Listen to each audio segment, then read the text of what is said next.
Salut à tous, bienvenue dans cette nouvelle vidéo. On va évoquer le mercato qui commence à s'accélérer du côté du Paris Saint-Germain. Avant de commencer cette nouvelle vidéo, les gars, vous le savez, pour les plus fidèles, c'est le jour J. Je rentre à l'hôpital ce soir et je me fais opérer demain. Voilà. Bon, merci pour tous ceux qui ont donné un petit peu. On a récolté 15 euros. 15 euros en tout, mais bon, heureusement que j'ai pu m'arranger avec l'hôpital. En tout cas, très clairement, merci à ceux qui ont donné. Si vous voulez continuer à me soutenir, bon, je sais que personne ne donnera, mais n'hésitez pas si jamais vous voulez soutenir Sacha dans cette nouvelle mauvaise passe qui m'attend. Parce que, encore une nouvelle opération, je ne sais pas comment ça a pu arriver depuis que je suis né, toutes ces opérations. Je n'ai pas réellement de mots, mais je vais devoir une nouvelle fois passer sur la table d'opération demain. Donc voilà, je ne sais pas s'il y aura des vidéos ce week-end. J'essaierai d'en faire, mais ça risque d'être compliqué vu que je serai dans le coltard complètement. Donc sûrement le retour des vidéos lundi.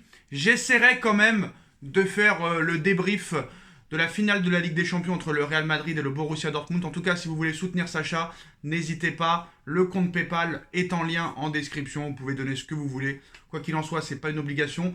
Même si on n'a eu que 15 euros il y a plus de 10 jours, merci à ceux qui ont fait quelques dons de 1 euro, 2 euros, 3 euros. C'est toujours ça. C'est toujours mieux que 0, 15 euros. Mais voilà les gars, en tout cas, retour sur la table d'opération dès demain matin. Je ne sais pas quand tout ça va s'arrêter. Est-ce que c'est de ma faute? Est-ce que c'est la faute des médecins? Est-ce que c'est la faute des deux? Je ne sais pas réellement. Peut-être que sûrement c'est la faute des deux personnes et sûrement la faute de moi en premier. Si je prenais plus soin de moi, peut-être de ce qu'on me dit, peut-être que j'irais mieux. Et peut-être que si eux faisaient bien leur travail à chaque fois, peut-être aussi que ça aiderait. Voilà. En tout cas, je pense que les deux sont fautifs. Quoi qu'il en soit, les gars, bon, maintenant vous êtes au courant. Maintenant, on va commencer cette vidéo mercato en espérant que ce soit pas la dernière. Bref, voilà. On va pas commencer à broyer du noir. Bon, on va commencer avec Youssouf Fofana, le joueur de l'AS Monaco. Le départ de Youssouf Fofana de l'AS Monaco cet été est quasiment bouclé et acté selon le spécialiste mercato Fabrizio Romano. Le PSG fait partie des clubs très sérieux qui a déjà eu des discussions avec l'entourage du joueur sans entrer dans une phase concrète de négociation d'après l'équipe. Mais on sait que Fofana est parisien, que Fofana a déjà annoncé publiquement il n'y a pas longtemps qu'il rêvait de rejoindre le Paris Saint-Germain. Il a fait une très grosse saison avec l'AS Monaco qui a fini deuxième de Ligue 1. Monaco qui jouera la Ligue des Champions, c'est un Français. Et pour moi, il coche presque toutes les cases pour venir renforcer le milieu de terrain. Alors c'est vrai que pour la Ligue 1, pour la Coupe de France, pour le Trophée des Champions, c'est très bien. Mais est-ce que Fofana est un joueur de Ligue des Champions? Ça, c'est un point d'interrogation. Sur le papier, il coche toutes les cases. Mais voilà, c'est un peu problème. C'est un peu comme Dembélé, Randal Kolo Muani, Warren Zahir Emery, Kylian Mbappé, Lucas Hernandez. D'accord, avec ce joueur-là, tu seras champion, Coupe de France, Trophée des Champions. Mais est-ce que tu iras très très loin en Ligue des Champions? Est-ce que c'est le genre de joueur qui peut être décisif au milieu de terrain dans un gros match? Ça, c'est toujours le point d'interrogation. Paris aussi s'intéresse très sérieusement et fortement à Ibrahima Konaté, le joueur de Liverpool qui a été sélectionné pour l'Euro 2024 par Didier Deschamps. Ibrahima Konaté discute d'une prolongation avec Liverpool. Liverpool est confiant, mais il est vu comme une opportunité de marché du côté du Paris Saint-Germain. Faut rappeler que Konaté est en fin de contrat avec les Reds de Liverpool en juin 2026, c'est-à-dire dans 2 ans. Si le Paris Saint-Germain n'a pas fait pour le moment d'approche réellement directe, des intermédiaires du PSG ont fait savoir que le Paris Saint-Germain était très intéressé par Ibrahima Konaté. Information, l'équipe. Ibrahima Konaté, très très très gros joueur. Alors s'il y avait un choix à faire entre Konaté et Fofana, c'est sûr et certain que les yeux fermés, je choisirais Konaté, qui est pour moi beaucoup plus fort, beaucoup plus solide, qui apporte plus défensivement, autant défensivement qu'offensivement. Il a un très gros gabarit. Il apporte de l'impact physique. Et ça, pour moi, c'est ce qui manque cruellement au Paris Saint-Germain. Donc, si on peut prendre les deux, pourquoi pas? Parce que moi, je pense que Paris a besoin minimum de 2 milieux de terrain. Mais s'il y avait un choix à faire, moi, j'irais plus sur Konaté. Mais je pense que ça a un prix. Que ce soit Fofana ou Konaté, ça, c'est sûr et certain qu'il faudra sortir le chèque. Et on passe au feuilleton Kylian Mbappé. Kylian Mbappé au 30 mai 2024 n'est toujours pas madrilène. Mbappé a parlé sur son éventuelle prolongation au Paris Saint-Germain via la chaîne CNN. Dans une carrière, tu dois prendre des décisions compliquées et c'est ce que j'ai fait. Mais je suis devenu le meilleur buteur de l'histoire du Paris Saint-Germain et je veux juste me rappeler des bonnes choses. Ce n'était pas une situation facile et je ne souhaite à personne de vivre ça.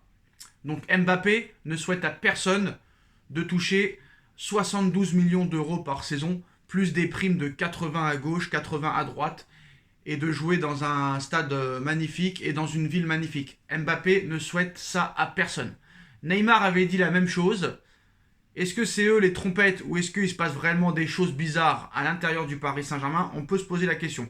Alors sur sa prolongation en 2022, comme vous le savez, en 2022, tout le monde avait dit que Mbappé rejoindrait le Real Madrid. Finalement, il avait prolongé au Paris Saint-Germain jusqu'en 2025, mais en réalité, c'était 2024. Il a réagi à propos de ça. C'était plus que simplement rester au PSG. Il y avait la Coupe du Monde au Qatar, il y avait beaucoup de choses autour de ça. C'était une grosse décision, une décision difficile, mais je ne regrette rien et je ne regrette pas d'avoir prolongé au Paris Saint-Germain. Ouais, il n'a pas toujours dit ça, le bougre. Il n'a pas toujours dit ça. C'est quand même lui aussi qui a accepté de prendre la photo avec 2025, alors que c'était jusqu'en 2024. En tout cas, voilà, Nasser Al-Khelaifi lui a souhaité bon courage, bonne chance, que c'est normal qu'il veuille voir un autre championnat. Donc apparemment, la pilule est passée du côté de Nasser Al-Khelaifi, qui a expliqué qu'il veut continuer à bâtir ce qu'il a commencé l'année dernière. Donc lors de la cérémonie des Globe Soccer Awards qui s'est déroulée mardi, le président du PSG, Nasser Al-Khelaifi, s'est expliqué sur le projet parisien suite au départ de Kylian Mbappé. Ce n'est pas au sujet des joueurs, mais de l'équipe aujourd'hui. Un journaliste m'a demandé qui serait la star l'année prochaine. Et j'ai dit l'équipe. C'est l'équipe la star. C'est notre vision, notre stratégie. Cette année, on a dit que le coach était le patron, Luis Enrique. Donc il avoue que les précédents coachs n'étaient pas les patrons. Luis Enrique, c'est le boss. Je lui fais confiance et il fait un travail fantastique avec nous. Ouais, bof. Je savais qu'on était sur la bonne voie, il faut poursuivre. Même l'année prochaine, si vous me demandez, vous voulez gagner la Ligue des Champions? Évidemment, oui. Est-ce votre objectif? Non.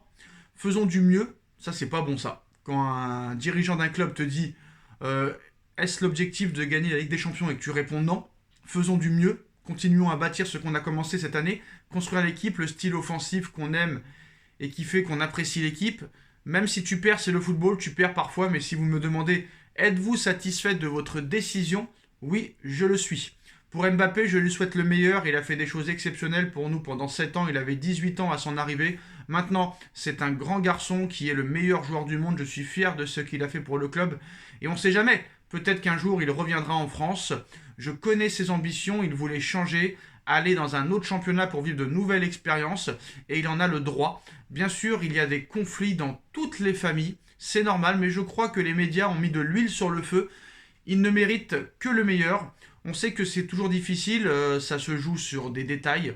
On va y retourner, on va essayer encore. Au début de la saison, je n'aurais jamais dit qu'une demi-finale était un objectif. On construit une nouvelle équipe, une nouvelle vision, un nouveau cycle pour le Paris Saint-Germain. Évidemment que je veux aller en finale, évidemment que je veux la gagner, mais aller en demi, c'est génial pour nous. Bravo au Borussia Dortmund, il le mérite. On a gagné tous les trophées, sauf le gros trophée qu'on veut. On n'était qu'à 2 matchs, ça ne rendra que la victoire plus belle, car s'il est difficile de la gagner, c'est quand même possible. Donc voilà, mais Nasser Al-Khelaifi quand même annonce peut-être un retour de Mbappé au Paris Saint-Germain. Il devrait signer 5 ans normalement au Real Madrid. Dans 5 ans, il aura 30 ans. Est-ce qu'un retour de Mbappé au PSG à 30 ans est possible? Dites-moi en commentaire ce que vous en pensez. On like, on partage, on commente, on s'abonne. On se retrouve très vite pour une nouvelle vidéo. Tchuss.